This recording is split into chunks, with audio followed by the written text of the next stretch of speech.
বুঝছে বুঝছে, নতুন না পুরান, তবে নোটিশ পাইলে সম্ভবত আর একটু বুঝবে আর কি। হঠাৎ করে আপনি দেখেন যে বিএনপির একদম কেন্দ্রীয় নির্বাহী কমিটি থেকে এনসিপি কে উদ্দেশ্য করে কোনো উল্টাপাল্টা কথা বলা বা ডক্টর মোহাম্মদ ইউনূসকে নিয়ে উল্টাপাল্টা কথা বলার ইস্যুতে আপনার দুলু এবং বুলু দুইজনের বিরুদ্ধে কিন্তু বিএনপির কেন্দ্রীয় কমিটি থেকে একটা নোটিশ আসছে, সতর্ক করা হয়েছে তাদেরকে। এখন দুলুবাইটার পিছনে বিএনপির নেতাকর্মীদের মন্তব্য যৌক্তিক, কারণ হাসনাত এমন কথা বলছে যেটা রিয়েকশনে দুলুবাই বলছে, তবে তার যেহেতু বয়স বেশি তিনি এটা বলতে পারেন কিনা এই জায়গা থেকে। এবার বিএনপির জাতীয় নির্বাহী কমিটির সদস্য এম নাসির রহমান তিনি আবার বইলা বসছেন আরেক কথা, বাচ্চাদের একটা দল আছে, মানে তিনি যথেষ্ট প্রবীণ বয়সে 70-75 তো হবেই, তো ওনার কাছে তো যাই হোক তিনি এখানে দুইটা বক্তব্য দিয়েছেন। আমার মনে হয় তিনিও খুব শীঘ্রই একটা চিঠি পাইতে পারেন। বাচ্চাদের একটা দল আছে, national children's party, national children's party মানে যেটা হচ্ছে ন্যাশনাল সিটিজেন পার্টি। এনসিপি কে তিনি দিয়েছেন এনসিপি, ঠিক আছে, মানে জাতীয় বাচ্চা পার্টি বা জাতীয় শিশু পার্টি। এই শিশু পার্টিদের সবার বয়স হলো 27 থেকে 28 বছর। এই বাচ্চা পার্টিকে দল গঠনের সুবিধা দিতে নির্বাচন পেছানোর ষড়যন্ত্র করা হচ্ছে। তারা সরকারের ভেতরে থেকে দল বানিয়ে নির্বাচনে সুবিধা নিতে চায়। এদের যতই হৃষ্টপুষ্ট করা হয় তারপরও কোনো ভোট পাবে না। এই কথা আবার ঠিক না, তারা ভোট কম বেশি পাবে। মানে যে এই গতিতে এখন বিএনপির বিভিন্ন জায়গায় পজিটিভও আছে, নেগেটিভও তৈরি হচ্ছে ইমেজ, সেখানে বাচ্চা পার্টিরা কিছুটা ভোট পাবে, খুব বেশি পাক না পাক।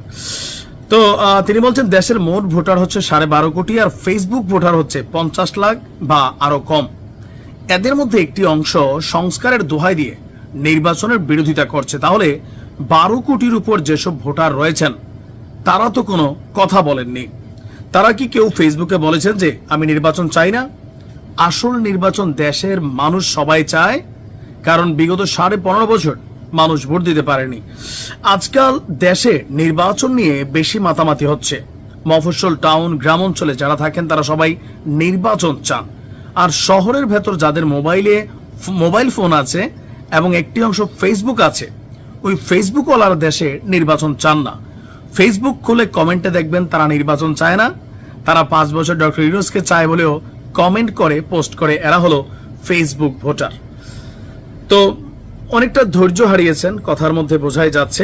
আবার ওনাদের এই যে অভিযোগগুলো, এগুলো অনেক কারণে, আবার অনেকে বিশ্বাসও করে, বিশেষ করে ডক্টর মোহাম্মদ ইউনূসের একটা অবস্থানের কারণে, যে নির্বাচনের রোডম্যাপটা কবে, তফসিল কবে, ভোট কবে, মানে এই বিষয়গুলো নিয়ে যখন তিনি স্পষ্ট কথা বলেন না, বরঞ্চ নিরপেক্ষ সরকার হিসাবে জুলাই আগস্ট আন্দোলনের সবচেয়ে বড় স্টেক হোল্ডার হিসাবে বিএনপিকে বিশ্বমঞ্চে নির্বাচন নিয়ে তিনি যেভাবে কালারাইজড করেছেন, সেইটা নিয়েও স্বাভাবিক মানুষের কাছে তখন প্রশ্ন হয়ে গেছে যে ডক্টর ইউনূস আসলে কি চান। সেই জায়গা থেকে বারবার এনসিপির নামটা আসে, যে বড় বড় রাজনৈতিক দলগুলো ডক্টর ইউনূসের সাথে দেখা করতে গেলে 7-8 বার অ্যাপয়েন্টমেন্ট নিতে হয়, আর নাহিদ তারা নাকি গিয়া শোয়ার রুমে ঢুকে যেতে পারে, এমনটাও কিন্তু বিএনপির নেতারা বলে। সো এগুলো থেকে মানুষের কাছে মনে হয়। আবার বিএনপিকে নিয়ে যখন তিনি নিজেই এটা বক্তব্য দিচ্ছেন, ওইসব জায়গা থেকে এই যে মুরব্বী যারা নেতারা আছেন তারাও ধৈর্য হারায়। আসলে কি এরকম যে ডক্টর মোহাম্মদ ইউনূস কোনো ষড়যন্ত্রে লিপ্ত আছেন এনসিপি কে বিশেষ সুবিধা দিতে? অনেক মানুষ কিন্তু এটা মনে করেন, আবার অনেকে মনে করেন যে না। তবে না এর সংখ্যাটা কম। আপনি যদি বাংলাদেশে এই মুহূর্তে জরিপ করেন যে এনসিপি কে সুবিধা দিতেই কি নির্বাচন পেছানো হচ্ছে, এই জরিপটা যদি মাঠ পর্যায়ে একটা মিনিমাম ভোট হয়, এটাতে 100% আসবে যে এনসিপি কে সুবিধা দিতেই। তারপরে বিএনপির তিনি ওই বড় নেতা, তাদের কাছে তথ্য থাকে, হইতেও পারে নাও হইতে পারে, অথবা রাজনৈতিক বক্তব্য হিসাবে এটা দিতেই পারে যে কোনো জায়গায়। আসলে কি ঘটছে সেটা হচ্ছে কথা।